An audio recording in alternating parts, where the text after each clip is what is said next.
श्रोतेहो नमस्कार. प्रसारित करत आहोत कुंभमेळा याविषयी डॉक्टर रमा गर्गे यांनी लिहिलेलं चिंतन. आज ऐकूया तिसरा भाग. यावर्षी प्रयागराजमध्ये संपन्न होणारा महाकुंभमेळा विशेष आहे.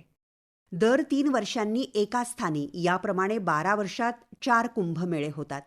त्या स्थानाच्या गणनेनुसार 3 वर्षांचा एक कुंभ, 6 वर्षांचा एक अर्धकुंभ, 12 वर्षांचा एक पूर्ण कुंभ आणि 12 पूर्ण कुंभ 12 वेळा झाले की 144 वर्षांचा महाकुंभ असे कुंभाचे प्रकार असतात.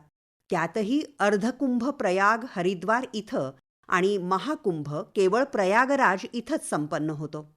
यावेळचा कुंभमेळा हा त्या दृष्टीनं महाकुंभ आहे.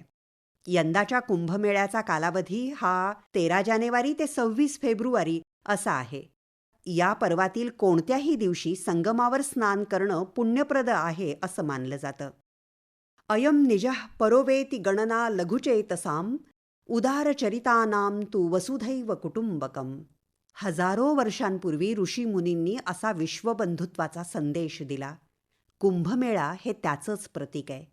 पवित्र नदीच्या संगमावर सगळे स्नान करतात.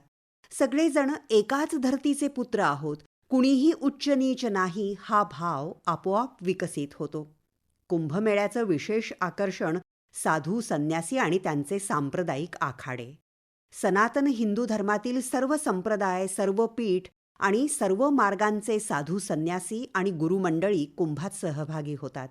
आदी शंकराचार्यांनी स्थापन केलेले दशनामी आखाड्याचे साधू कुंभमेळ्याला येतात. यात अघोरी, नागा, कापालिक, हठयोगी साधक यांचा समावेश असतो.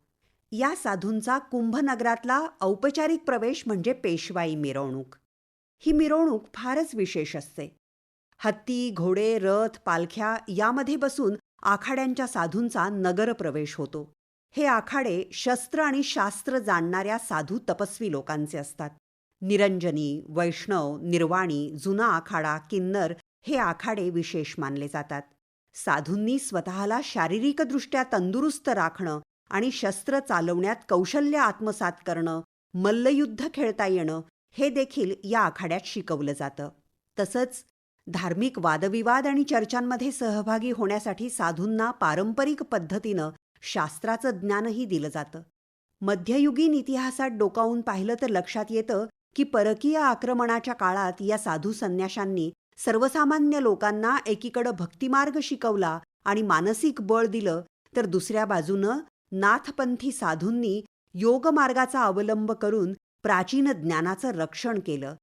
तर शस्त्रधारी साधूंनी परकीयांपासून सज्जन स्त्री पुरुषांचं वेळोवेळी रक्षणही केलं. आखाडा शब्दामुळं आपल्याला हे नेमकं काय आहे असा प्रश्न पडू शकतो. कारण आखाडा हा शब्द आपण कुस्तीचा आखाडा या अर्थानंच ऐकलेला असतो. साधूंचे हे आखाडे म्हणजे त्यांचे विशिष्ट प्रकारे साधना करणारे समूह. यामध्ये आखाडा हा शब्द अखंड या शब्दावरून आलेला असावा असंही अभ्यासक म्हणतात. परंतु आखाडा या शब्दाला देखील योग्य ठरावं असाच अभ्यास या साधू संन्याशांचा असतो.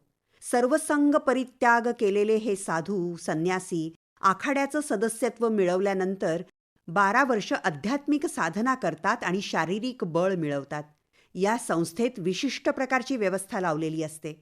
आखाड्याच्या प्रमुखाची आणि अन्य सर्वांची निवड देखील जवळपास लोकशाही पद्धतीनंच होते. पदं, अधिकार, जबाबदारी देताना जातपात बघितली जात नाही. एकदा व्यक्ती आखाड्याची सदस्य झाली की त्यानंतर व्यक्तीचा म्हणून कोणताही जाती, वर्ण उरत नाही. ती व्यक्ती आखाड्याची अभिन्न भाग होऊन जाते.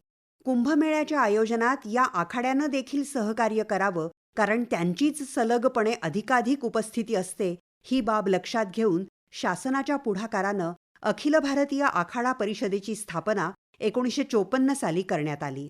असं म्हणतात की सुरुवातीला केवळ 4 आखाडे होते, जे पुढं कितीतरी पटीनं विस्तारले गेले. कुंभमेळा याविषयी डॉक्टर रमा गर्गे यांच्या चिंतनाचा तिसरा भाग आत्ताच आपण ऐकला. वाचक स्वर होता सुनीता तारापुरे यांचा, निर्मिती सहाय्य रत्ना मगरे आणि सादरकर्त्या ज्योत्स्ना केतकर. आणि याचबरोबर आजचा कार्यक्रम संपला. पुन्हा भेटूया उद्याच्या भागात. नमस्कार.